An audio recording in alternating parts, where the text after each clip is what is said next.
Okay, here we are with Primal Season 3, Episode 8, The River of Life. And what an appropriate title for this episode because there was a lot of allegories to renewal and life. At the same time, there was a lot of death and destruction, kind of on course for like what the show actually is.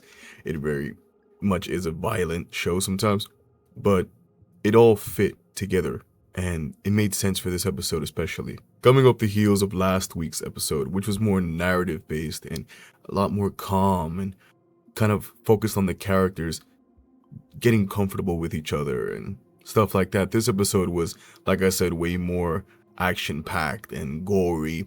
And I feel like it fit the theme of this episode because not only did it allow Spear to have an outlet for his aggression and his frustrations because he's always going through some crazy stuff, and at the same time, he's kind of down in the dumps because the village and Mira and even Fang are kind of not giving him that love and affection that he would want from them, especially now that he's starting to remember everyone.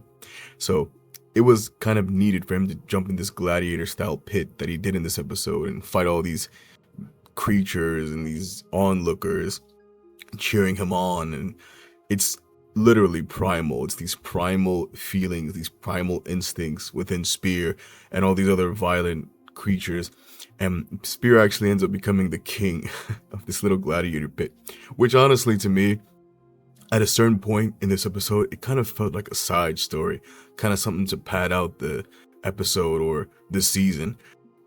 Almost felt filler-ish. I'll be honest with you, watching Spear fight enemy after enemy after enemy, only to go fly to see Mira and then run away. It made sense to me, like I said, with Spear releasing that aggression and that frustration in that pit, letting off those letting off those primal instincts. But at the same time, it did feel like, man, why wouldn't he just go meet Mira in the first place? Why would he go to her in the first place? They're the people he wants to be around, instead of fighting these creatures and shooting this juice, this river juice, the steroid juice from previous season that he actually remembers. So he kind of gets addicted to it. And I actually thought at a certain point in the episode that it was going to help him grow his skin back and maybe heal him and help him, his physical self, but it just ended up becoming this thing where he was addicted to the fighting and addicted to the juice and becoming like this worst king of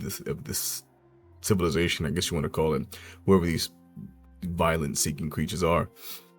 But another big moment in this episode, which is probably my favorite part of this episode, because the action aside, the action, the animation, the gore is always going to be there for us Primal fans, but for me, it's really the emotional beats that hit the most.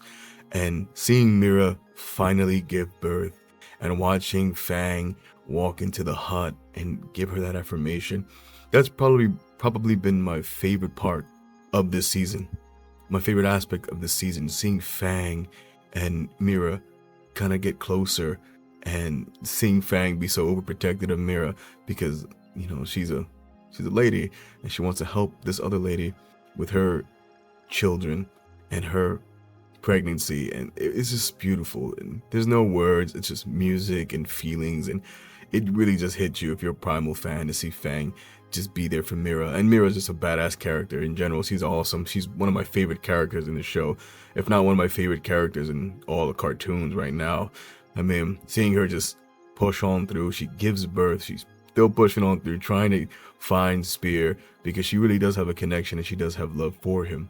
So that was like that part of the episode, which I thought was the highlight of this episode, on top of the fact that we do get this little after credit scene where we see Spear just finally in bliss. He's thinking about his child because he knows that that's his child. And I think he's kind of just embarrassed to be there and kind of scared to be there because he doesn't feel wanted. But you pretty much get the idea that he knows that he has a child there, and it was funny seeing him have this goofy smile on his face while he's fighting in that pit and thinking about his child fighting with him. So that was some awesome stuff in this episode. I mean, the season is wrapping up now, and I think, although I said that the fighting and the gladiator stuff kind of felt fillery and kind of felt like it was to pad out the episode, I mean, that's ultimately what Primal is. It's a mixture of emotions with Mira and Fang and those characters getting to know each other and feel each other's feelings with no words. But it's also about the violence, and a lot of people come for the fighting and the gore and the action. So this episode kind of filled all of those things, and I'm actually kind of sad to see this season wrap up, but we'll see what happens. Like this video if you enjoyed it, and leave in the comments what was your favorite part of this episode. Did you feel the way I felt when I saw Fang walk up to Mira and kind of like give her a little hug, and just their connection this season together being like the highlight of the season for you? Because it is for me. So yeah, subscribe if you want more videos, and stay tuned for more cartoon episode reviews, discussions, news, updates, and all that. Take care, guys.